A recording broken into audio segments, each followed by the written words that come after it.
आसफा एक ऐसी लड़की जिसका दिल खामोश ख्वाबों से भरा था। एक ऐसे घर में पली बढ़ी जो हमेशा हलचल और शोर से गूंजता रहता था।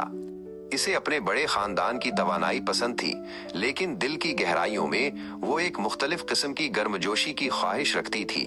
एक छोटी आरामदेह दुनिया जो नर्म अल्फाज और मुश्तरका मुस्कुराहटों पर कायम हो। बचपन में भी आसफा की मेहरबानी उसकी पहचान थी। वो अपने छोटे बहन भाइयों के झगड़ों को ऊंची आवाज में नहीं, बल्कि सब्र से उनकी बात सुनकर और फल का एक टुकड़ा बांटकर सुलझाती थी। उसका मानना था कि एक नर्म दिल दुनिया की सबसे बड़ी ताकत है। तभी उसकी मुलाकात शाहीन से हुई, जो एक फौजी अफसर था जिसकी जिंदगी नज्मो जब्त पर कायम थी। वो संजीदा था जबकि वो नर्म मिजाज थी।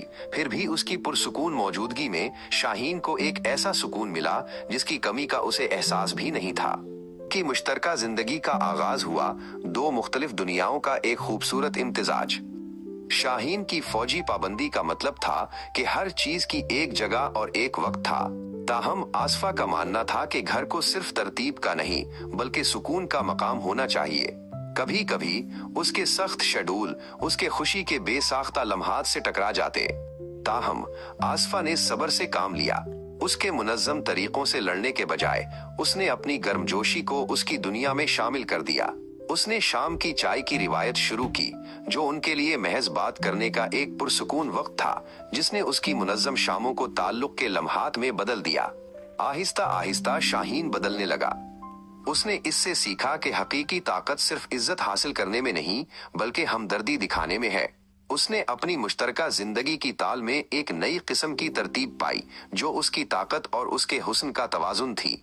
उनका घर उनके 3 बेटों की खुशी भरी चीखों से गूंज उठा। बाबर, आमिर और हसीब।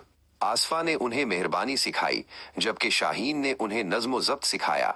लड़के बड़े हुए, हर एक अपने वालिदैन का एक मुनफरिद अक्स था। बाबर में अपने वालिद की तवज्जो थी, आमिर में अपनी माँ की नर्म तबीयत और हसीब में दोनों का एक दिलचस्प इम्तिजाज था। उनका घर एक ऐसी जगह थी जहाँ होमवर्क वक्त पर किया जाता था। साल गुजरते गए और एक एक करके उनके बेटे बैरूने मुल्क अपने ख्वाबों की तकमील के लिए चले गए।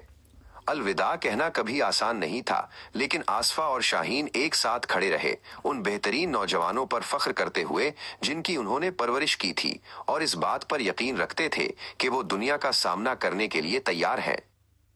बरसों बाद आसफा अपनी पसंदीदा कुर्सी पर बैठी थी। घर एक बार फिर खानदान से भरा हुआ था।